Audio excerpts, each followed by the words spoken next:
Hi again, everybody. Today, this is Andre, the Game Idea Guy, and I want to talk about this real quick. I'm trying to be as concise and straightforward as I possibly can, and I am going to tweet this directly to Sega because I want to make a point here. Sega, you decided that you were going to tweet Nintendo basically to say, "Yeah, Nintendo, we're going to take a bite out your ass against your fans because you keep DMCAing things and having stuff taken down." Okay. Now, correct me if I'm wrong here. Prior history, did you not take down a bunch of videos on YouTube for Shining Force because you had a new game coming out and you wanted that to be the top search results? So you had everybody's videos wiped out for past Shining Force games. And then there was a rumor about a Phantasy Star game being taken down, a Phantasy Star fan game being shut down, though I don't know how true that one is because I only heard about it like once. So that may not have actually happened, but it could have possibly. Then there was, what was it? The Sonic 2 HD remake that was being done in 3D. Didn't you kind of push that aside too because Sonic 4 was coming out at the time? It was only a demo of Green Hill Zone, but I do distinctly remember that, hearing about that and you and the creator having some odds with each other. And then there's the big one, and people who watch my channel know about this, Streets of Rage Remake, and having the C&D on it, and having Bomber Link take the game down. Even though he had sent communication out to you several times to see if he could work with you and possibly have you be able to sell the game.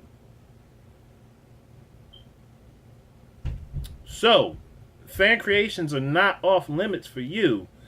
Then you should lift the C&D on Streets of Rage Remake, or possibly, recruit Bomber Games to actually make a new Streets of Rage game, because he's proven that he can make a good Streets of Rage game.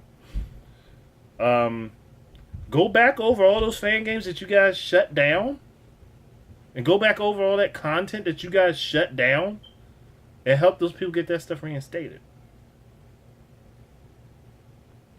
Because people don't think, like, any advertising opportunity you're going to go for, there's always going to be somebody who remembers what you did before.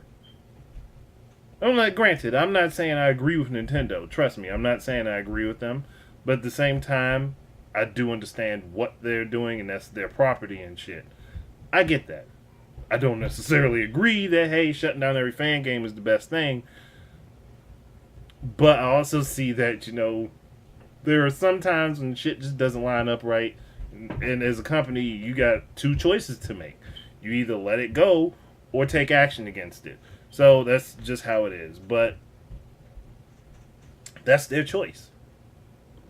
Heck, I remember people bitching and complaining about the Super Mario game being, the browser thing being taken down, but Nintendo was working on Super Mario Maker at the time, so it makes sense as to why they took that down.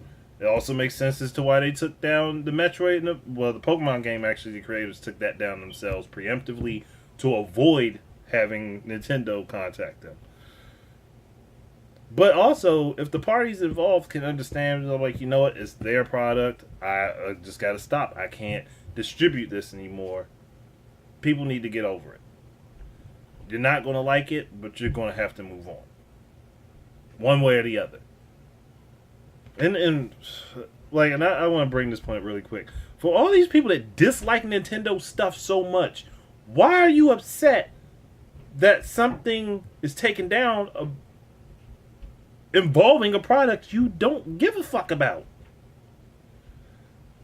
I don't know. That's a question for another time. But Sega, do me this favor.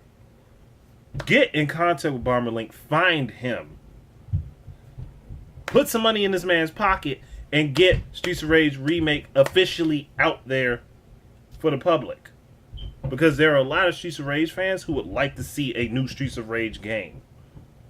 Hell, there are a lot of fans of stuff that you had before that would love to see more of your old shit come back. That there are fans making this stuff And like, you've proven that you want to work with fans in doing Sonic, especially Sonic Mania, as a result of that. Go back and find all these other fans that would like to revive your older IPs. Give them jobs and let them actually develop the games for you, since apparently you guys kind of lost the talent. And before anybody says, oh, you're a Nintendo fanboy, back in the day, I actually chose Sega over Nintendo, and I've stated that adamantly many times on my channel. I'm just not going to let the bullshit fly. But that's it. Thank you guys very much for listening. Keep your eyes and ears up for more stuff, and until the next time, enjoy games. Peace out.